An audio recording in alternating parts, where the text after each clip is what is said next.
Bismillahirrahmanirrahim. Assalamualaikum warahmatullahi wabarakatuh. Alhamdulillahi rabbil alamin.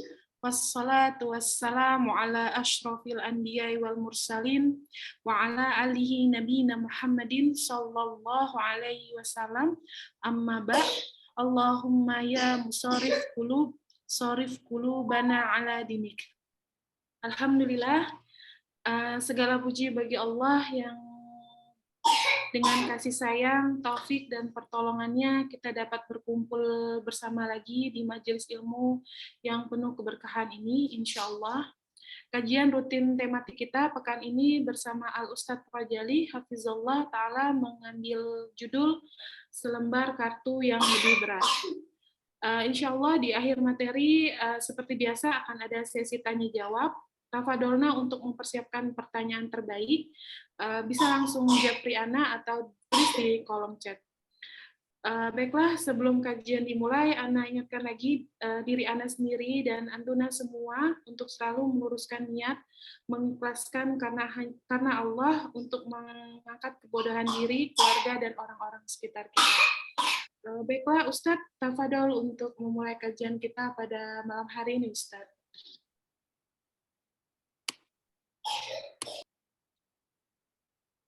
Assalamualaikum warahmatullahi wabarakatuh. Alhamdulillahilladzi arsala rasulahu bil huda wa dinil haq liyudhhirahu 'ala ad-dini kullih wa kafa billahi syahida. Asyhadu an la ilaha illallah wahdahu la syarikalah wa asyhadu anna Muhammadan 'abduhu wa rasuluh sallallahu alaihi wa ala alihi wa sahbihi ajma'in wa man tabi'ahum bi ihsanin ila yaumiddin, amma ba'd. Fa inna asdaqal hadits kitabullah wa khairul huda huda Muhammadin sallallahu alaihi wasallam wa syarrul umur muhdatsatuha wa kullu muhdatsati bid'ah wa kullu bid'atin dhalalah wa kullu dhalalatin finnar. Qala Allah ta'ala fi kitabil karim, ya ayyuhalladzina amanu taqullaha haqqa tuqatih wa la tamutunna illa wa antum muslimun. Ummahat wa thalibat rahimakumullah. Alhamdulillah, kembali kita bersyukur kepada Allah Subhanahu wa Ta'ala dengan syukur yang dalam pada malam hari ini. Karena taufik dan pertolongan Allah Subhanahu wa Ta'ala, kita bisa bersama dalam majelis ini ya, dalam rangka memperoleh kebaikan-kebaikan yang banyak, faedah dan pahala. Hendaklah kita meyakini bahwa kita sedang beribadah kepada Allah Subhanahu wa Ta'ala melalui wasilah menuntut ilmu seperti yang diperintahkannya. Ummahat wa thalibat rahimakumullah, pada malam hari ini kita akan membahas satu tema, yakni selembar kartu yang lebih berat ya.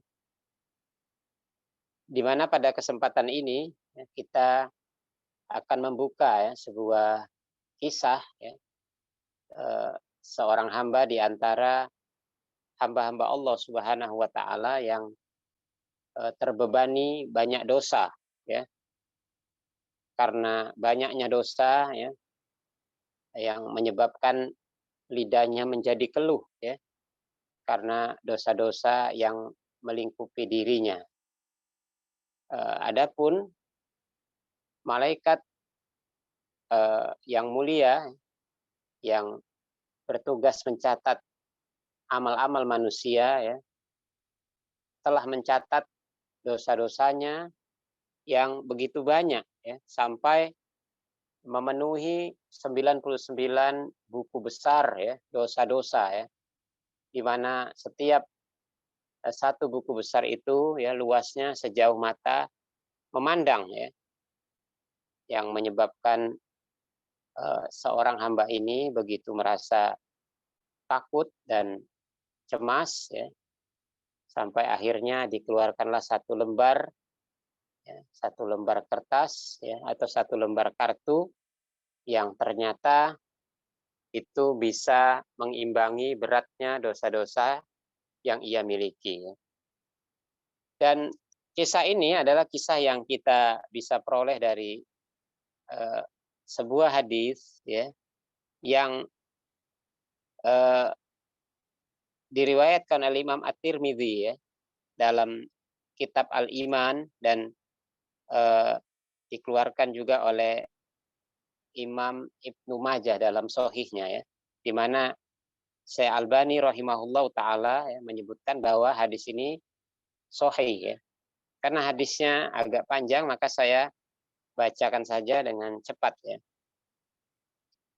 An Abdillah ibni Umar ibni al-As qol ya, bahwa riwayat ini berasal dari Abdullah bin Umar ya bin As ya. Bagaimana dia berkata, sami'tu Rasulullah sallallahu alaihi wasallam yaqul.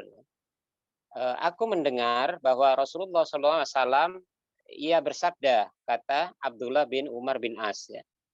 Innallaha sayukhlisu rajulan min ummati ala ru'usil khalaiqi yaumal qiyamah.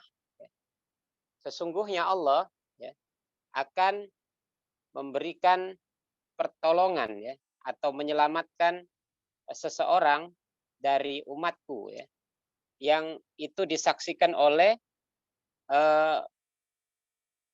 seluruh manusia pada hari kiamat.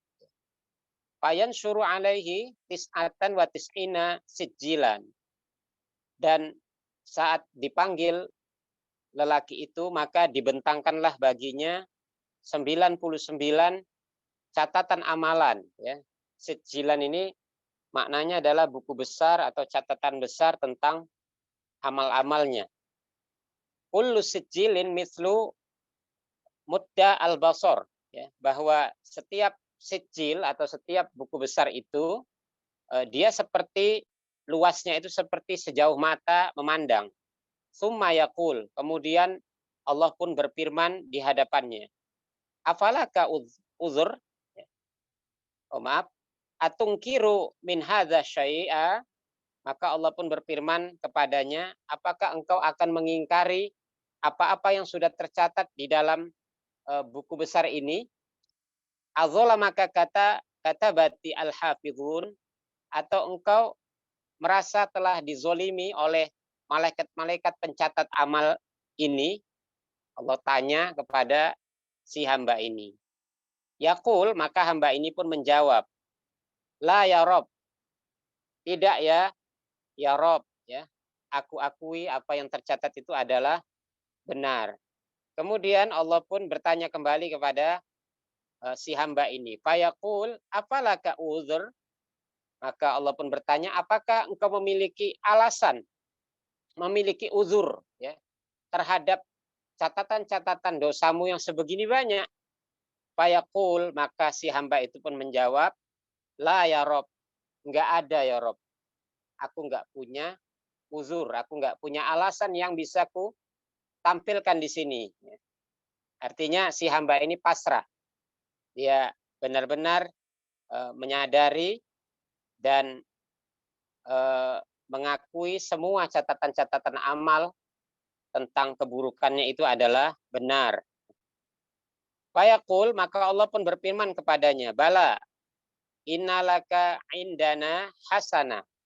Allah pun berfirman kepada hamba ini, baiklah, ya.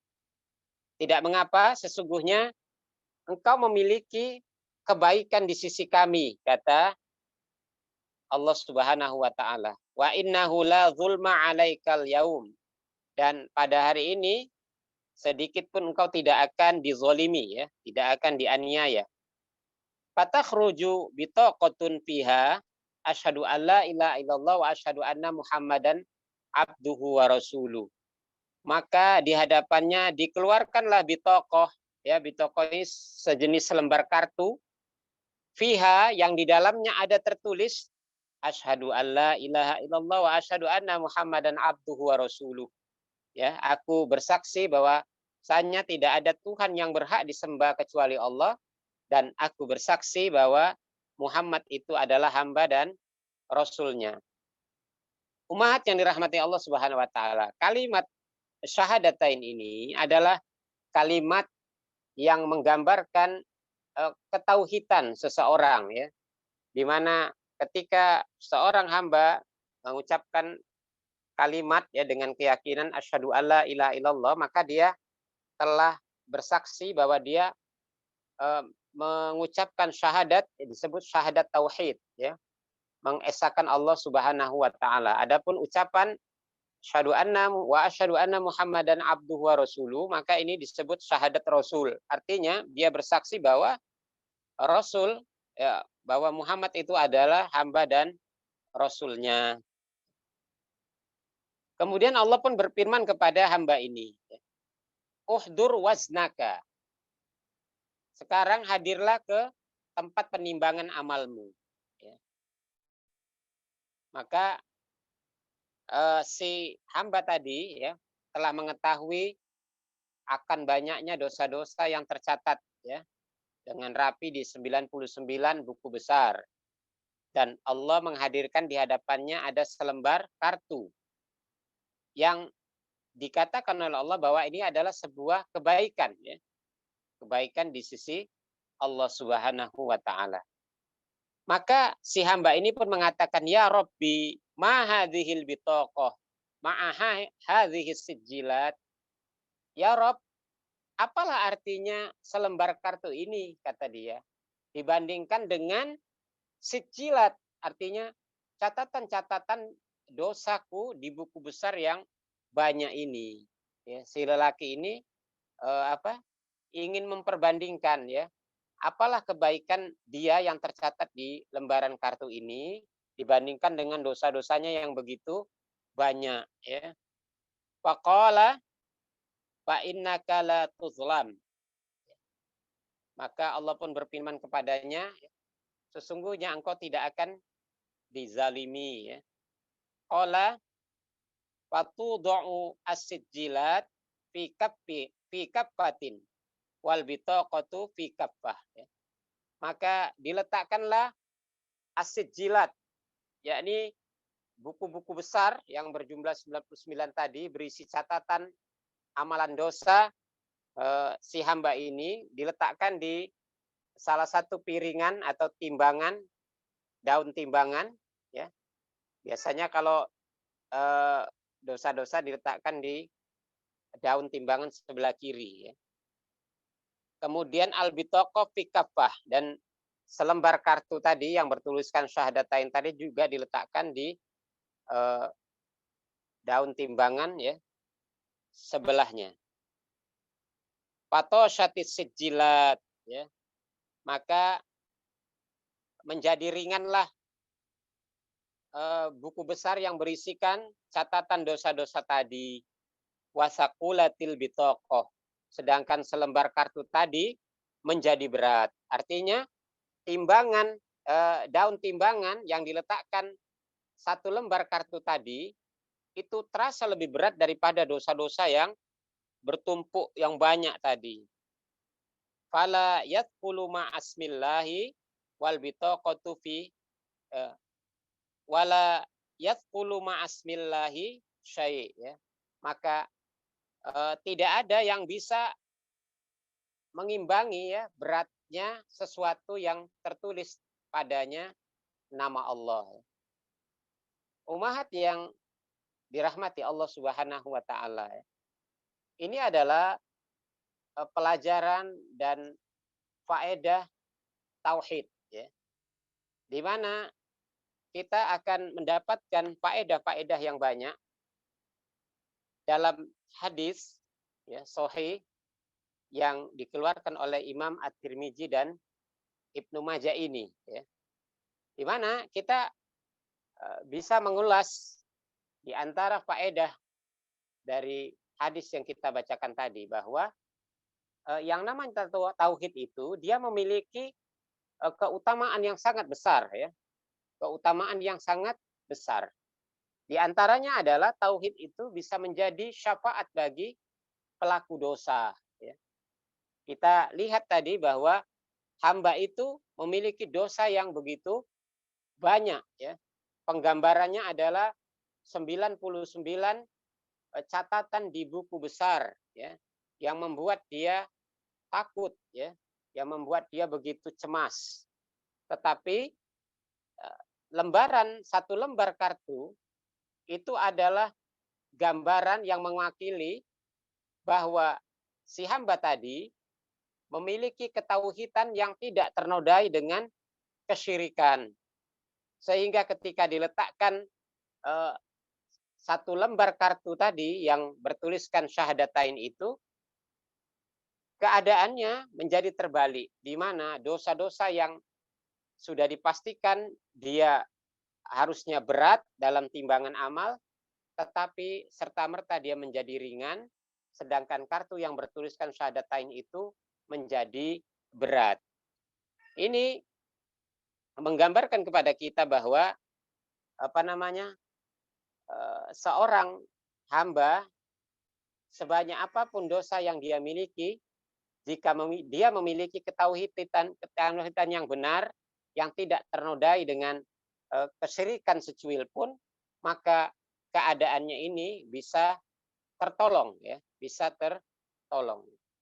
Sebagaimana dalam hadis yang lain, ya, yang dikeluarkan oleh Imam At-Tirmidzi juga, bahwa Rasulullah Shallallahu Alaihi Wasallam pernah membonceng Mu'adz bin Jabal, ya. Dan Rasulullah ingin memberikan pelajaran kepada Mu'adz bin Jabal akan dahsyatnya dan besarnya manfaat atau keutamaan tauhid seseorang, ya, ketauhidan seseorang. Maka Rasulullah pun bertanya kepada Mu'adz bin Jabal, ya Mu'adz, atadri ma haqqullahi 'alal ibad wa haqqul ibadi 'ala Allah? Wahai Mu'adz, apakah engkau tahu, ya, apa hak Allah kepada hamba-hambanya? Dan apakah engkau tahu apa hak-hak hamba kepada Allah? Maka Mu'adz bin Jabal pun mengatakan, qultu Allahu wa rasuluhu a'lam. Aku berkata, kata Mu'adz, bahwa Allah dan Rasulnya lah yang lebih tahu dari pertanyaan itu.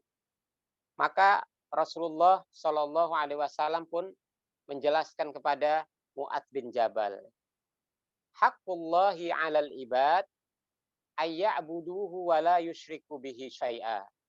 Bahwa haknya Allah kepada hambanya itu adalah bahwa dia diibadahi, bahwa dia disembah hanya kepadanya, dan si hamba itu tidak menyekutukan Allah dengan sesuatu. Wa haqqul ibadi 'ala Allah, dan adapun haknya hamba kepada Allah itu adalah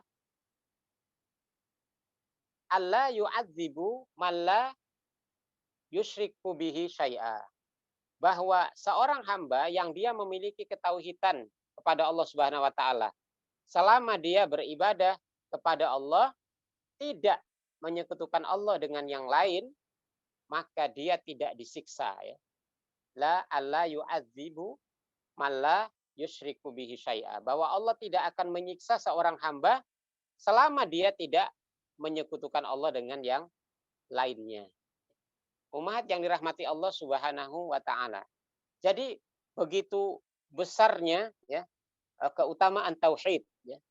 Bahwa kita pun tahu syafaat yang bisa mengeluarkan seorang hamba dari dalam neraka, ya.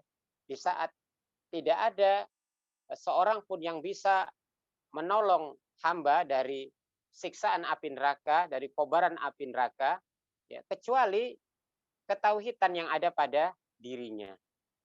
Karena seorang yang rusak tauhidnya, atau dia melakukan kesyirikan, ya, pada Allah Subhanahu wa taala, dan dia tidak sempat bertobat sampai matinya, maka dia menjadi bahagian dari orang-orang kafir, ya, bagian dari musuh Allah yang tidak ada syafaat, ya, baginya, ya, sebagaimana ini terjadi kepada orang-orang yang di antara mereka adalah keluarga dari nabi-nabi Allah Subhanahu wa taala. Kita pernah mengisahkan tentang nasibnya Azar, ya, bapaknya Nabi Ibrahim alaihissalam, yang dia tidak bisa ditolong oleh Nabi Ibrahim alaihissalam karena dia termasuk seorang hamba yang kafir, yang musyrik, ya. Kemudian Rasulullah juga memastikan bahwa orang tua beliau ya juga di dalam neraka karena mereka hidup dalam agama yang mencampur adukkan antara tauhid dengan kesyirikan dan mereka wafat dalam keadaan seperti itu. Oleh karenanya ummahat Allah menegaskan ya, innahu mayyusyrik billah faqad harraballahu alaihil jannah wa ma'wahun nar wa malidh zalimina min ansor. Bahwa sesungguhnya siapa yang menyekutukan Allah dengan yang lain, maka Allah mengharamkan baginya surga ya, dan tempat kembalinya adalah neraka. Sedangkan orang yang dimasukkan ke dalam neraka, apalagi dalam urusan dosa-dosa kesyirikan, maka tidak ada seorang pun yang bisa memberikan pertolongan kepadanya. Kemudian faedah yang kedua dari hadis yang kita bacakan tadi ya, bahwa para malaikat ya, sebagai utusan Allah ya, sebagai pencatat amalan yang mulia ya, yakni malaikat pencatat amal ya.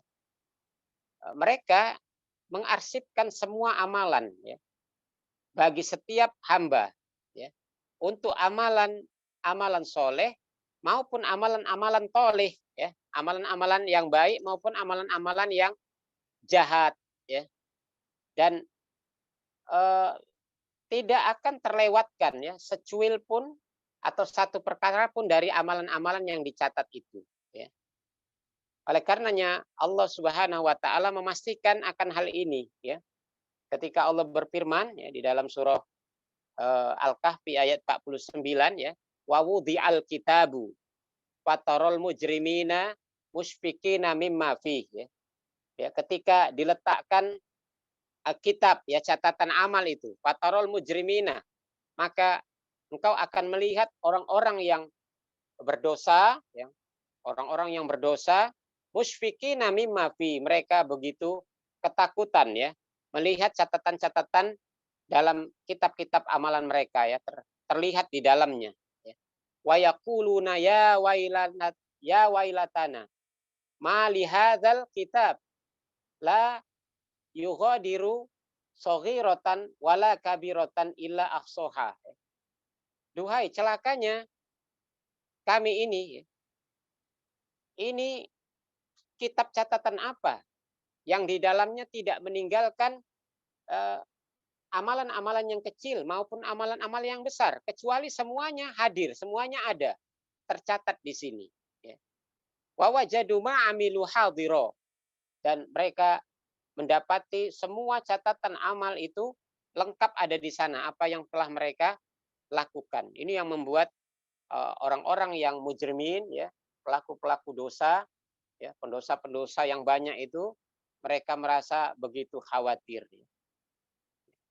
Allah katakan bahwa semua perilaku manusia itu tercatat dengan baik, rapi, yang akan dihadirkan seluruhnya ya.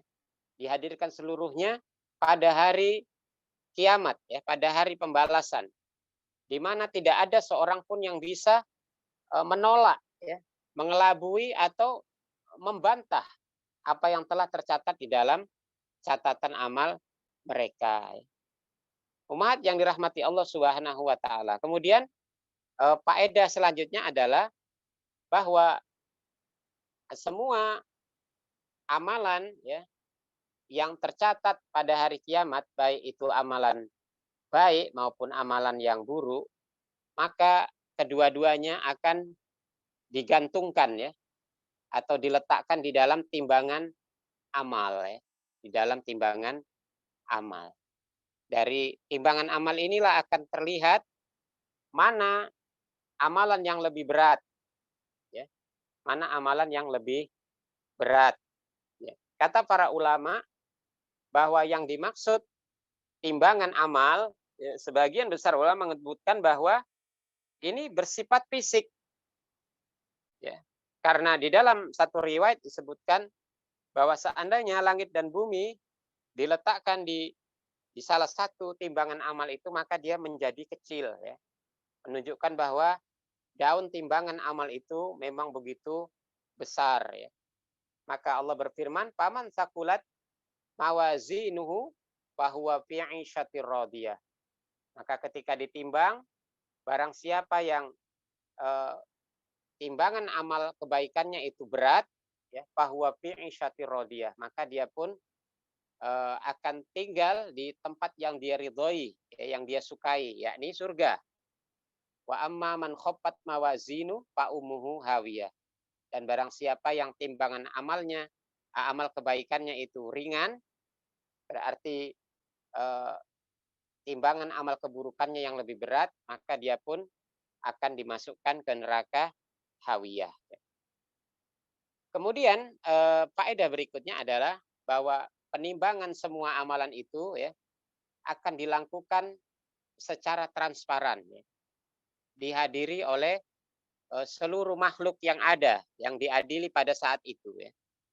Sebagaimana Rasulullah SAW ya menyebutkannya dalam kisah yang tadi, bahwa seorang yang dipanggil itu, ya, dibukakan catatan amalnya, ada 99 sijil, ya, buku besar catatan amal itu diperlihatkan, dan diketahui atau dihadiri oleh penduduk bumi, ya.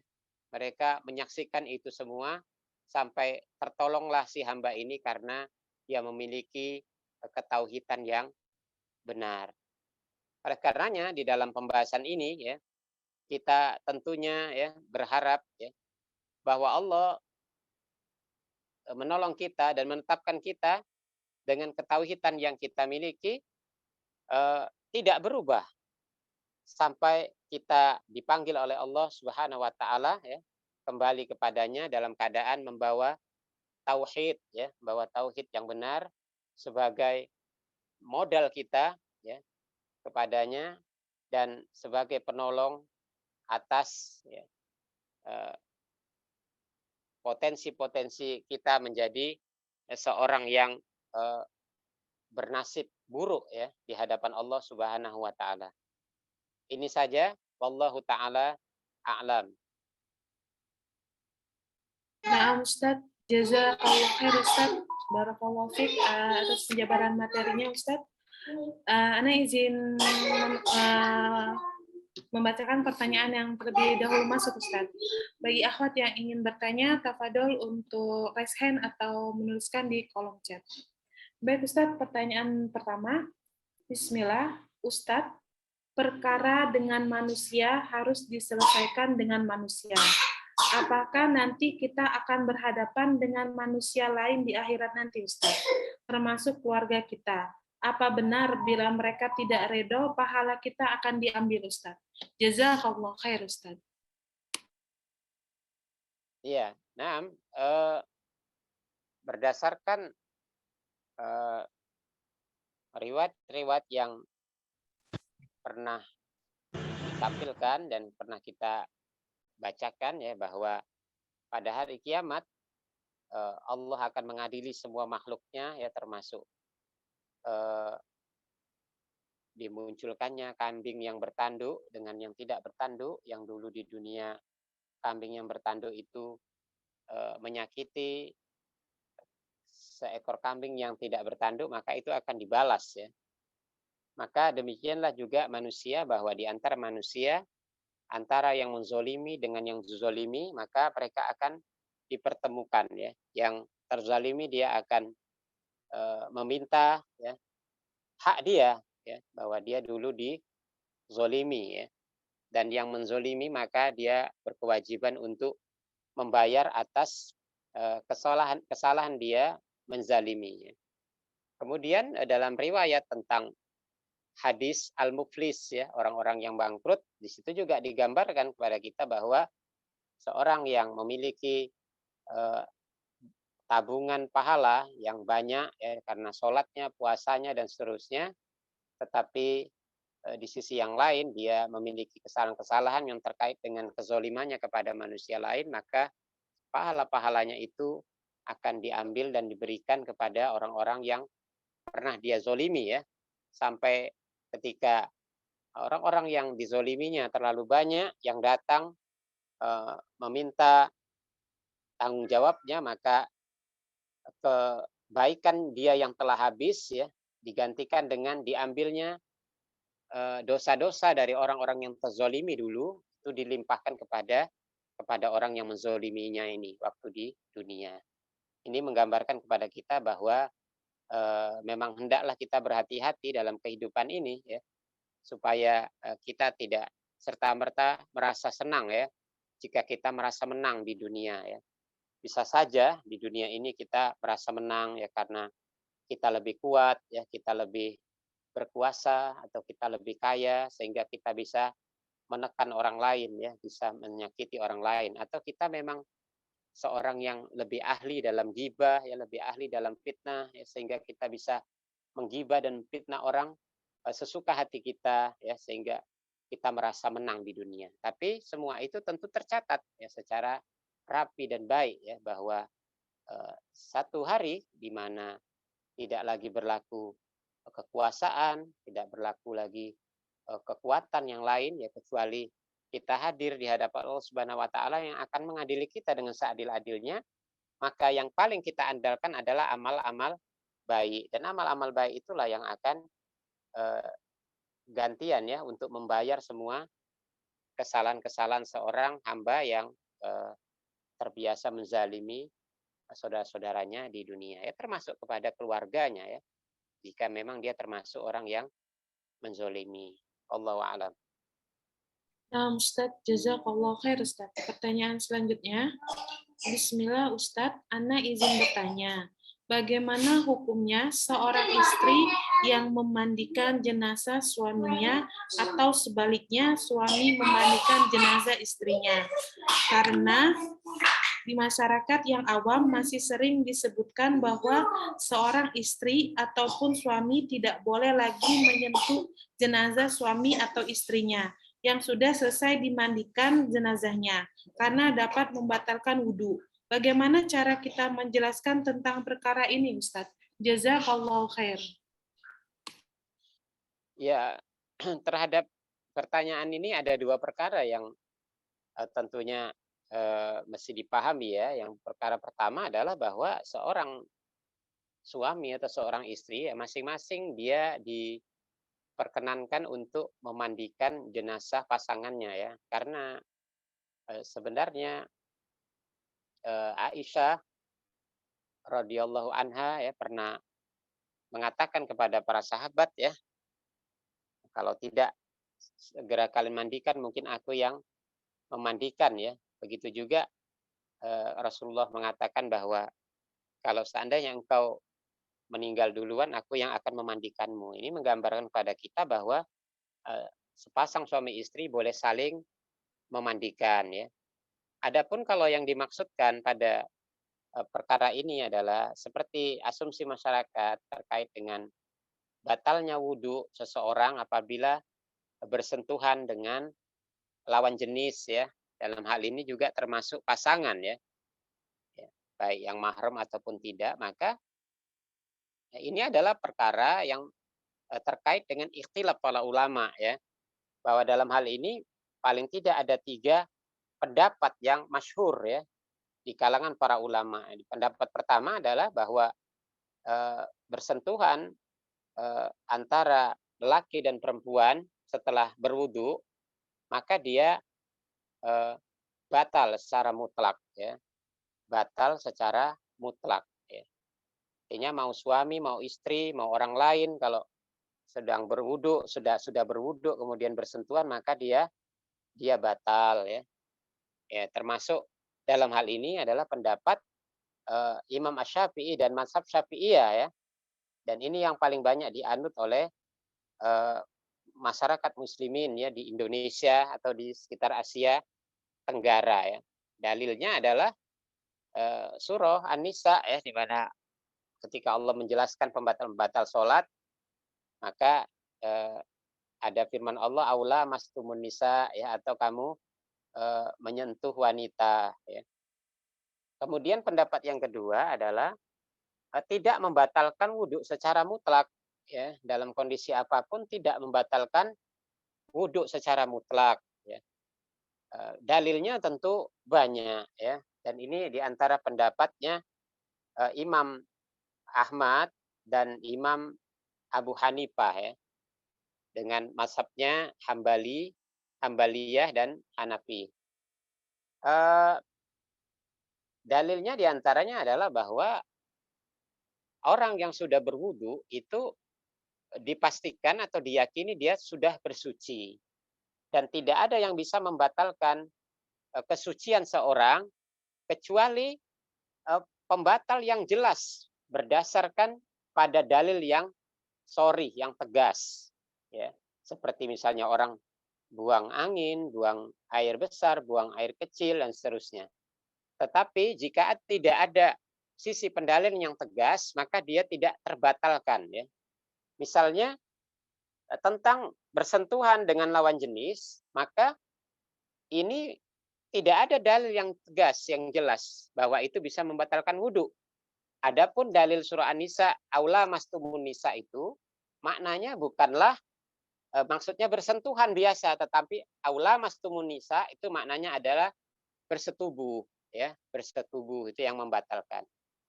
Nah, dalil ini tentunya didukung dengan dalil-dalil yang lain ya, bahwa Rasulullah Shallallahu Alaihi Wasallam seperti yang dikeluarkan oleh Imam Muslim dalam Sahihnya bahwa beliau pernah berwudu dan mau sholat, ya sebelum sholat beliau terkadang mencium istri-istri beliau. Jadi disebutkan oleh Aisyah radhiyallahu anha. Ya. Maka seorang sahabat, saya lupa namanya, ya, mengatakan, bukankah istri yang dicium Rasulullah itu adalah engkau?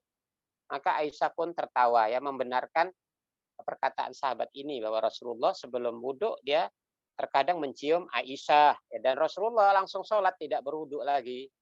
Demikian juga dalam riwayat lain Rasulullah sholat di dalam kamar, ya, dan sholat malamnya itu dalam kondisi gelap.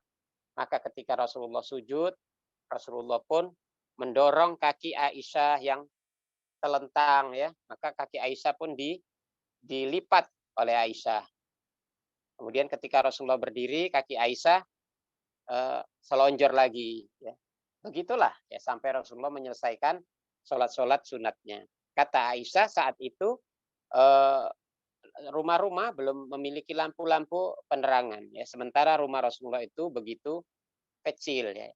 Kita bisa bayangkan kalau dalam keadaan sholat Rasulullah sudah sentuh-sentuh kaki Aisyah, ya, padahal beliau sedang sholat, beliau tidak membatalkan sholatnya, jangankan wudhunya, sholatnya aja nggak beliau batalkan. Beliau selesaikan sholatnya, padahal beliau menyentuh kaki Aisyah. Ini menjadi penguat ya kepada kita bahwa yang dimaksud dengan aula mastumun nisa itu maknanya adalah bersetubuh, bukan bersentuhan biasa.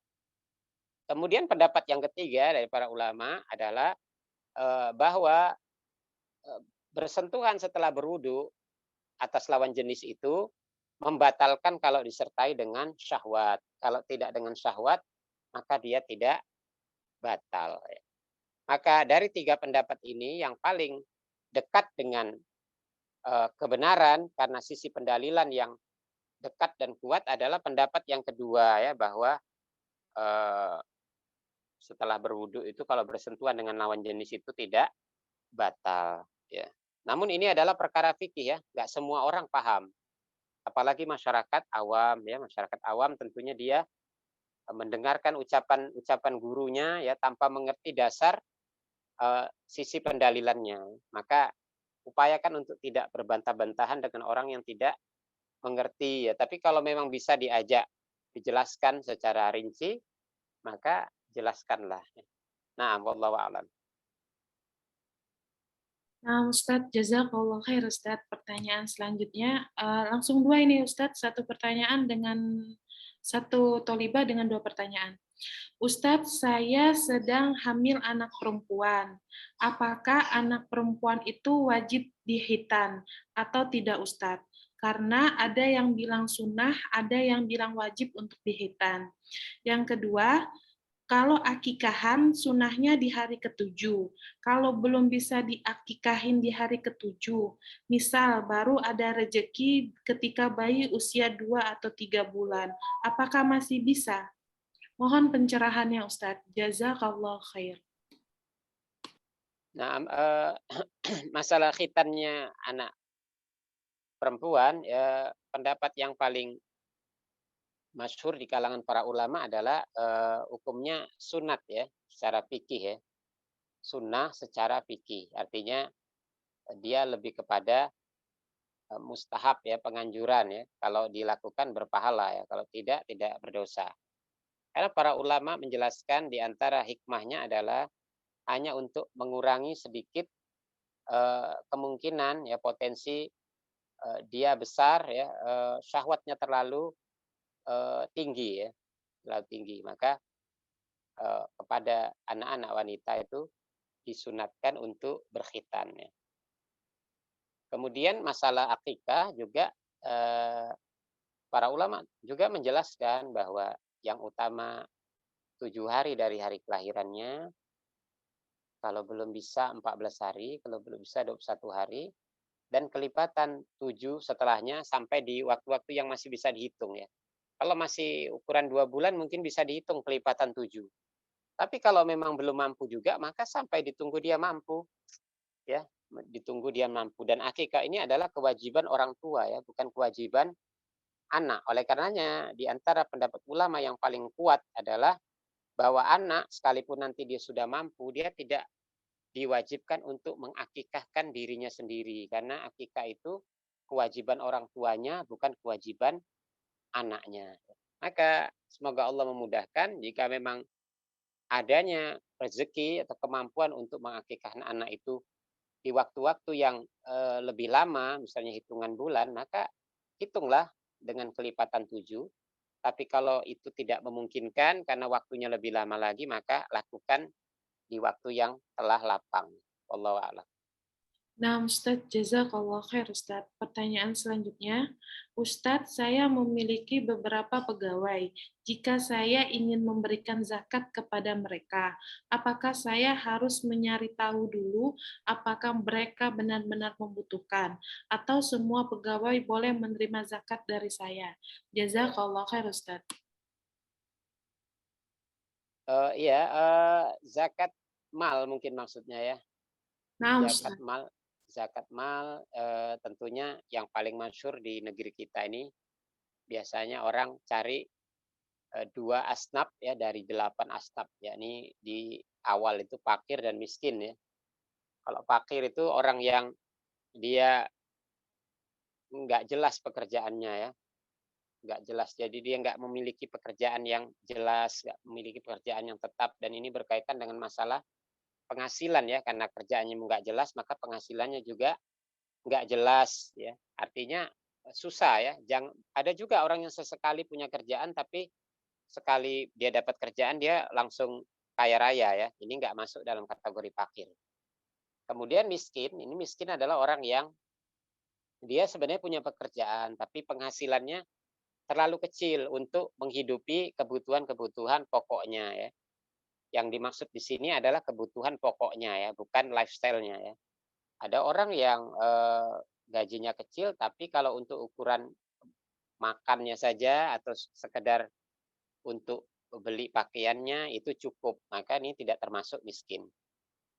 Namun di negeri kita, kalau kita mau mencocokkan definisi fakir dan miskin itu kita agak repot ya, memang kita agak repot.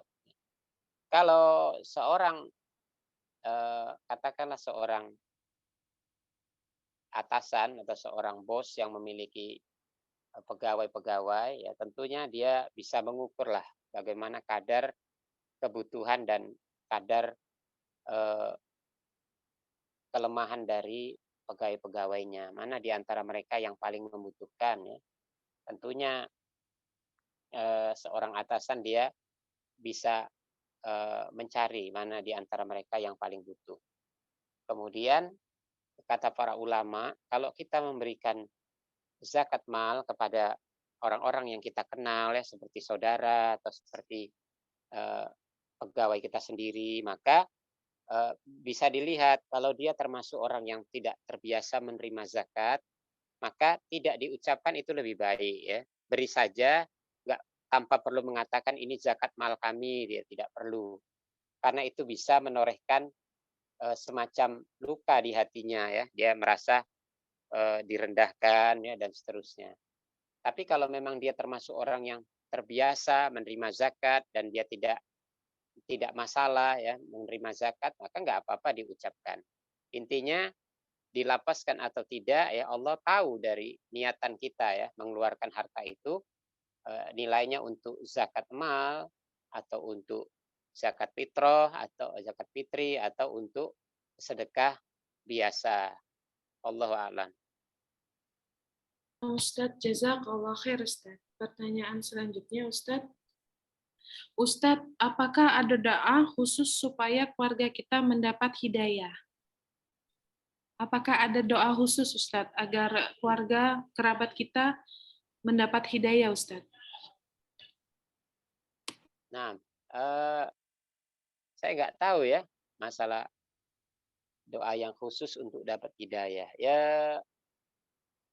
tentunya bermohon saja kepada Allah Subhanahu wa taala agar mereka dapat hidayah ya, baik kalau bisa bahasa Arab, bisa ucapkan dalam bahasa Arab. Misalnya, kita meminta mereka di antara, keluarga kita itu dapat hidayah, kita katakan, Allahummah-hdihim ya. Ya Allah, berikanlah hidayah kepada mereka. Kalau mau minta hidayah untuk, ayah misalnya, Allahummahdi abi, ya Allah berikan hidayah kepada bapakku, atau Allahummahdi ummi, ya berikan hidayah kepada ibuku ya, atau sebutkan nama ya, misalnya, ingin Allah berikan hidayah kepada teman, maka katakan ya, Allahummahdi li ashabi, kepada sahabatku sebutkan namanya ya. Tapi kalau memang nggak bisa bahasa Arab, maka pakai bahasa Indonesia saja, ya, minta doakan pada mereka. Adapun doa-doa yang khusus terkait dengan meminta doa dapat hidayah buat keluarga atau buat orang-orang ya, saya nggak tahu. Allah alam. Nah Ustadz, jazakallah khair Ustadz. Pertanyaan selanjutnya. Ustadz izin bertanya, jika kita sedang sholat, lalu ada kucing yang duduk di sajadah kita, apakah sholat kita batal, Ustadz? Hmm, tidak ada ya sisi pendalilan yang mengarah ke sana ya. Kalau kucing duduk ya di sajadah kita atau di hadapan kita itu batal ya. Tidak. Apalagi kalau memang duduknya dari awal, maksudnya dari awal kita mau sholat, dia ada di hadapan kita, ya nggak apa-apa. Mungkin dia jadi tambahan sutroh kali.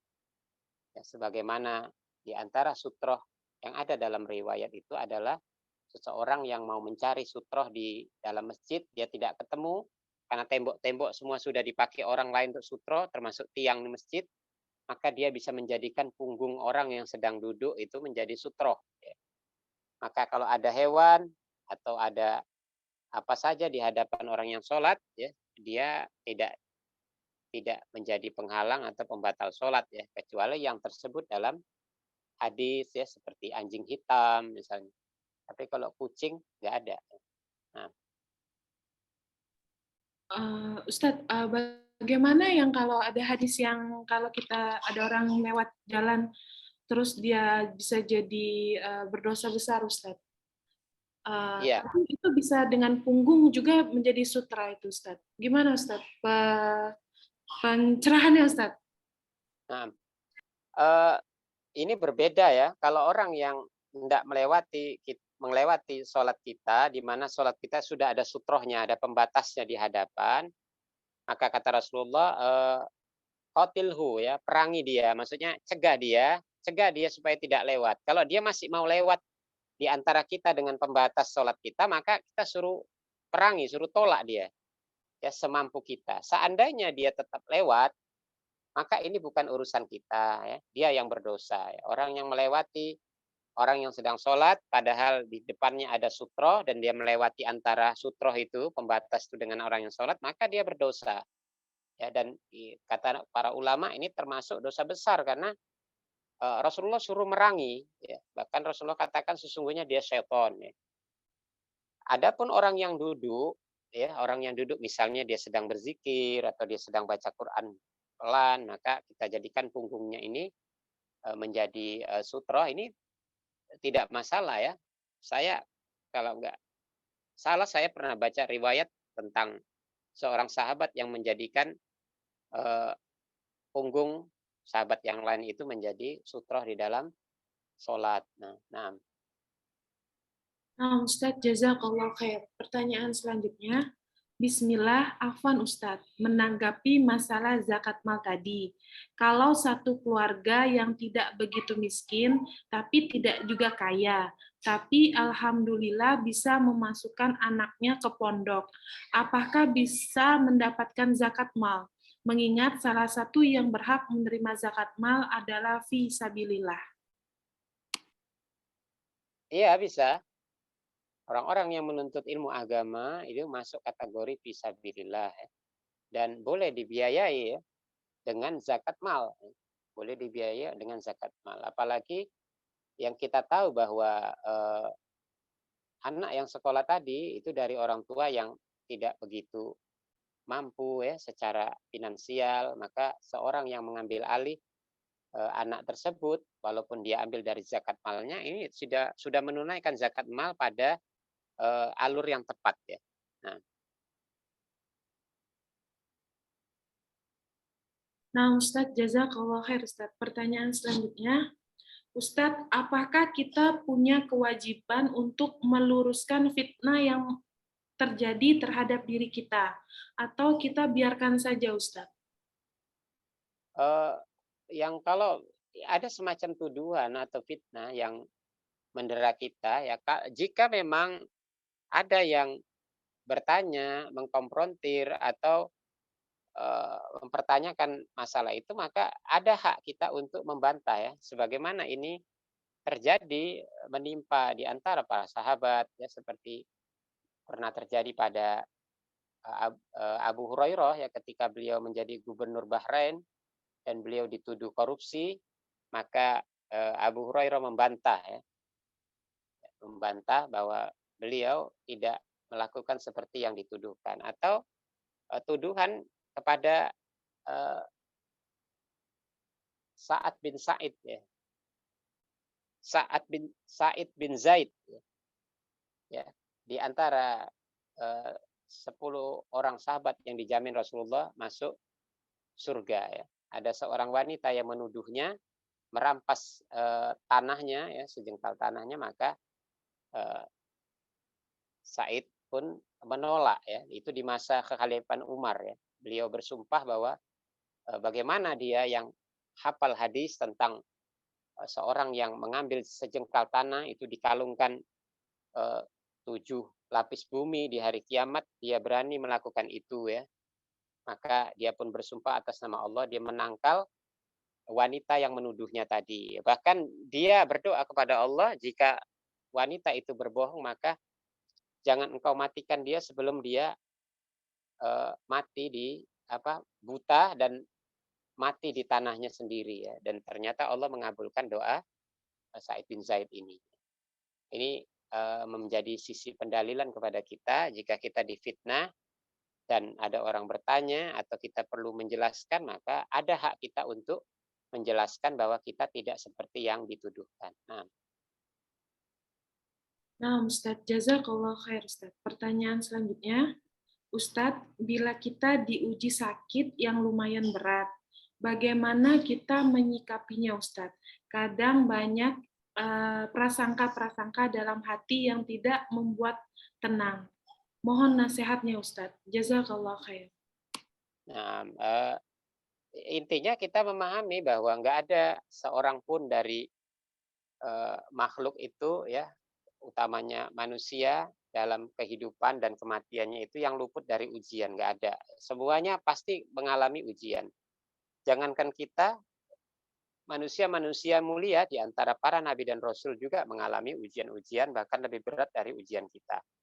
Seorang yang diuji dengan ujian penyakit yang berat ya, maka dia tentu ingat dengan ujian yang dihadapi oleh Nabi Ayub ya, ketika Allah menguji dia dengan penyakit yang berat selama puluhan tahun, dan sebelumnya Nabi Ayub diuji dengan kehilangan harta, kehilangan anak-anaknya, bahkan dia ditinggalkan oleh istri-istrinya, hidup sendirian dalam keadaan memiliki penyakit yang berat ya. Dia bersabar, bersangka baik kepada Allah dan akhirnya mengadukan itu kembali kepada Allah dan Allah kembalikan seluruh apa yang dia miliki ya.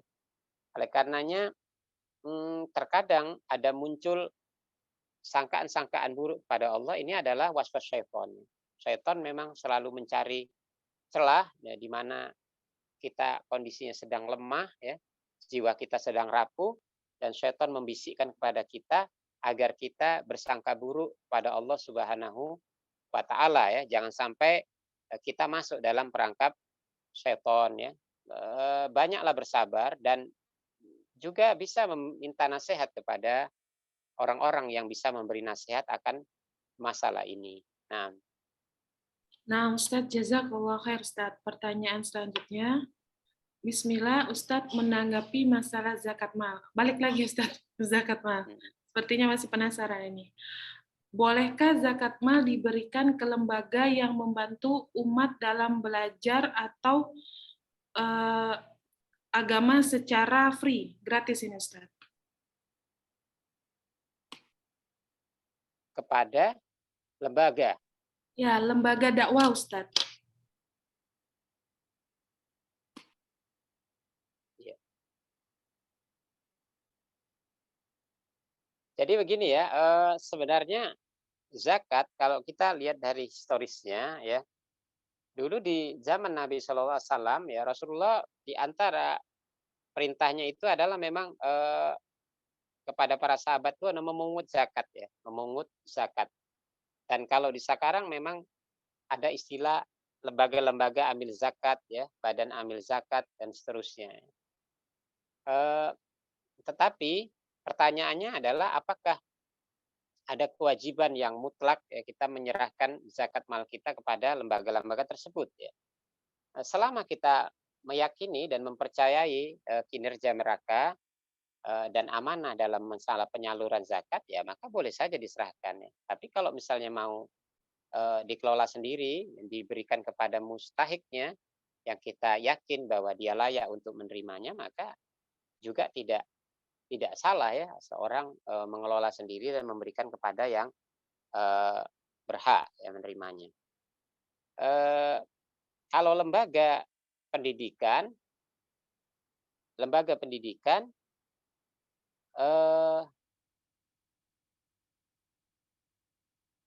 saya belum bisa memahaminya ya. Nah, artinya apakah mereka masuk dalam kategori mustahik ya. Tetapi di antara seorang yang berhak menerima zakat itu ada al-gharimin ya. Al-gharimin ini adalah orang yang berhutang disebabkan dia juga menanggung hutang-hutang orang lain ya. Ya. Maka dia berhak. Apabila sebuah lembaga pendidikan dia mengelola pendidikan secara gratis,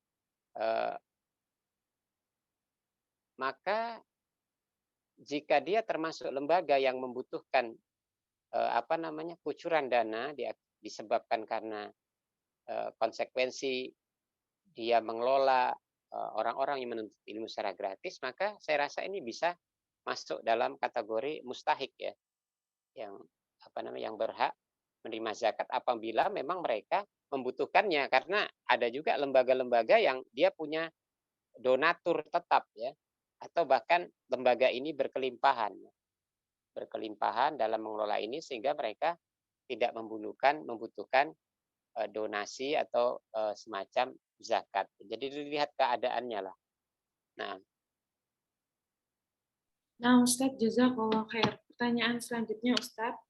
Ustadz, apa hukumnya bila orang tua yang selalu menyebut-nyebut apa yang diperbuatnya untuk anaknya?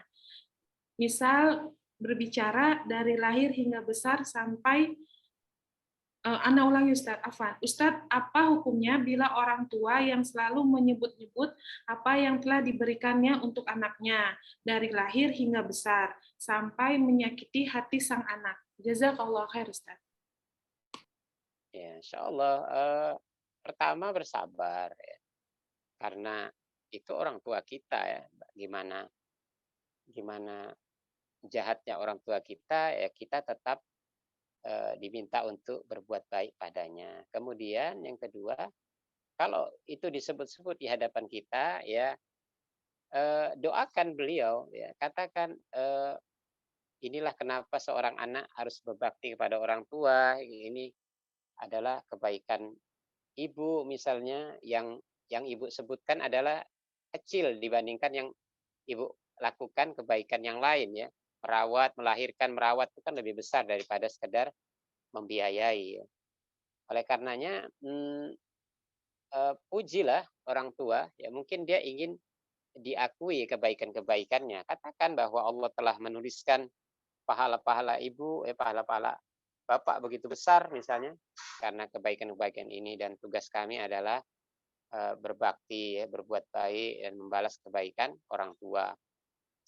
Setelahnya, jika si anak sampai merasa sakit hati karena tajamnya lisan orang tua, maka doakanlah mereka dengan doa kebaikan ya.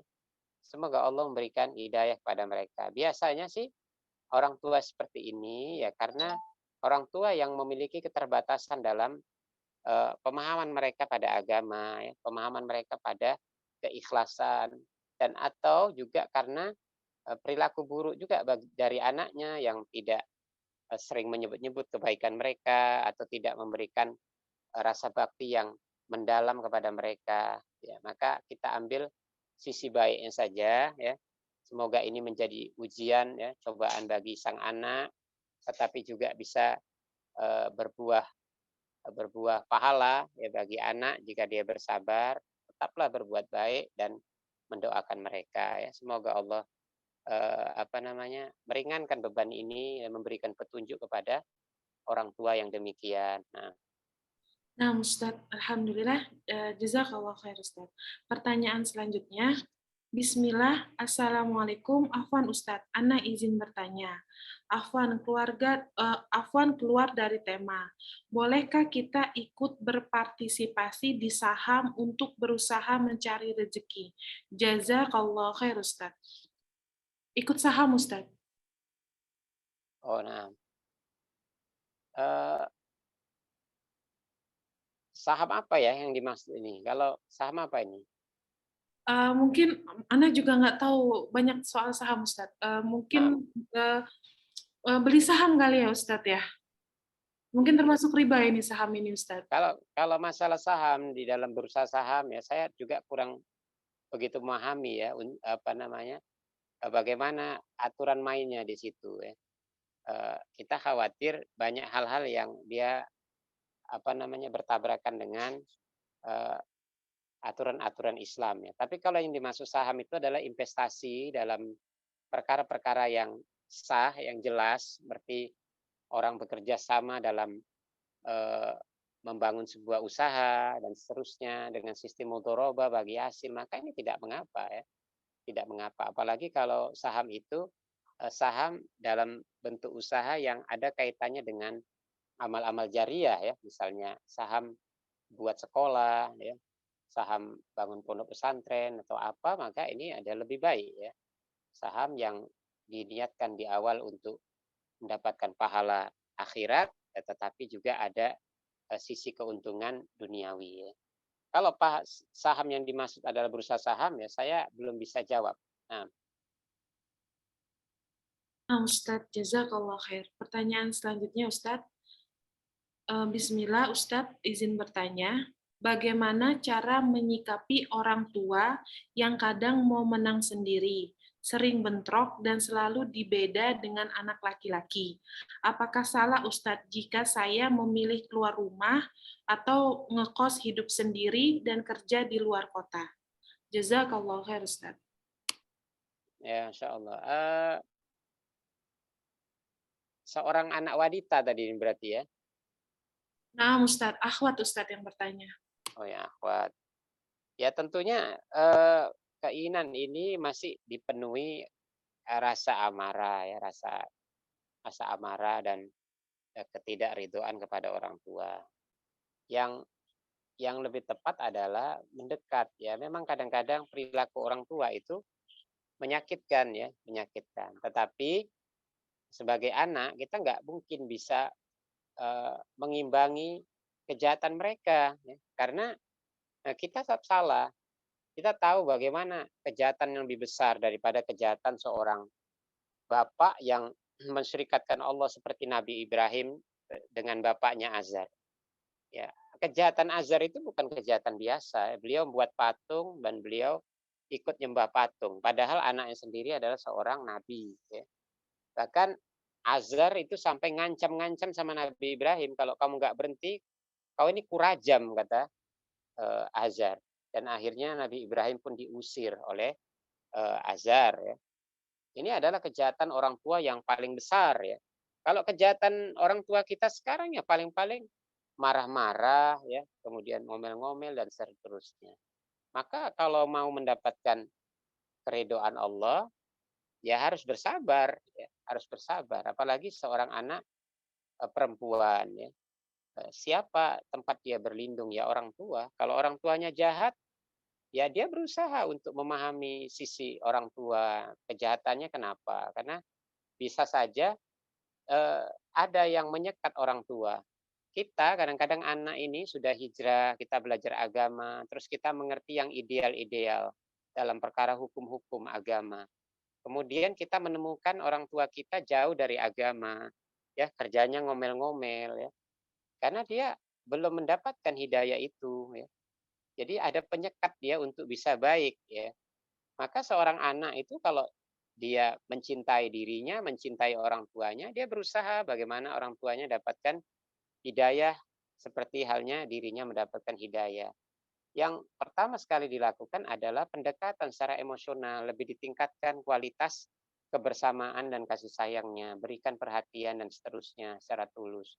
Selebihnya menangis di hadapan Allah Subhanahu wa taala, mendoakannya supaya dia mendapatkan hidayah. Inilah sejatinya kasih sayang seorang anak kepada orang tuanya. Kalau misalnya orang tua dijauhi, ya, dimusuhi, ya, apa yang didapatkan? Tidak ada yang didapat kecuali potensi kemurkaan Allah kepada kita. Karena Rasulullah sudah tetapkan ridallah fi ridul walidain wa suhtullah fi suhtil walidain. Keridhaan Allah itu di atas keridhaan orang tua dan kemurkaan Allah juga di atas kemurkaan orang tua. Mumpung orang tua masih hidup, nah inilah bentuk pengorbanan seorang anak, ya, bersabar atas kejahatan orang tuanya. Jahat-jahat bagaimanapun, kita tentu bisa lebih memahami sisi kebaikan orang tua, pengorbanan orang tua, dan kasih sayang mereka dahulu kepada kita. Jadi kuatkan kesabaran, dekatkan secara psikologis kita kepada orang tua dan tingkatkan kualitas kebersamaan dan perhatian kepadanya. Semoga Allah memudahkan, ya, jalan dan mengangkat kesulitan ini, ya. Allah alam. Nah, Ustadz, Alhamdulillah itu tadi pertanyaan terakhir, Ustadz. Tafadol ditutup kajian malam ini dengan untayan nasihat singkat, Ustadz. Nah, jadi kebersamaan kita pada malam hari ini membahas tema tentang selembar kartu yang lebih berat, ya, terkait dengan manfaat dari ketauhidan seorang hamba itu adalah agar kita bisa memahami sekaligus mensyukuri akan hidayah yang Allah berikan kepada kita sehingga kita menjadi seorang muslim yang bertauhid, ya. Seorang muslim yang bertauhid.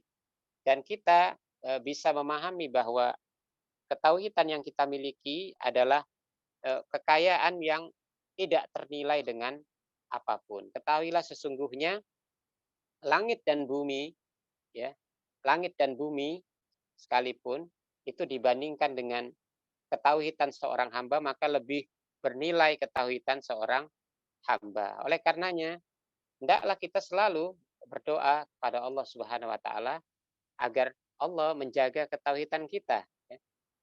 Menjaga ketauhidan kita, dan karena Allah Subhanahu wa taala juga mengatakan wala tamutunna illa wa antum muslimun. Dan janganlah engkau mati kecuali engkau dalam keadaan muslim, dalam keadaan berserah diri kepada Allah dan dalam keadaan bertauhid. Semoga Allah Subhanahu wa taala, ya, memantapkan tauhid kita dan menjadikan tauhid kita ini pembela pada hari yang tidak lagi berlaku apa-apa yang kita miliki. Subhanakallahumma wa bihamdik asyhadu an la ilaha illa anta astaghfiruka wa atubu ilaik. Wassallallahu ala nabiyyina Muhammadin wa ala alihi washabihi wasallam. Walhamdulillahirabbil alamin. Assalamualaikum warahmatullahi wabarakatuh. Waalaikumsalam. Alhamdulillahillazi bi ni'matihi tatimmus sholihat. Jazakallahu khair. Barakallahu fiik Ustaz, sudah menjadi jalan datangnya ilmu kepada kami lagi hari ini. Semoga dengan Ustaz memudahkan kami, maka Allah memudahkan jalan Ustaz dan keluarga untuk mendapatkan kebaikan di dunia dan kebaikan di akhirat. Semoga Allah senantiasa memberkahi waktu dan ilmu Ustaz. Jazakumullah khair, barakallahu fikunna ahwati fillah. Semoga ilmu yang telah sampai hari ini banyak manfaatnya dan dapat diamalkan. Mintalah selalu pertolongan Allah agar memudahkan kita mengamalkan ilmu yang kita dapat dan memberkahi waktu-waktu kita agar kita dapat diizinkan selalu untuk menuntut ilmu, baik datang kajian ataupun menuntut ilmu lainnya. Naam, Ana dan tim As-Sabiqunal Awwalun meminta dihalalkan seluruh khilaf dan kurang. Wassalamualaikum warahmatullahi wabarakatuh. Ustaz, jazakallah khair Ustaz. Nah, wa iya.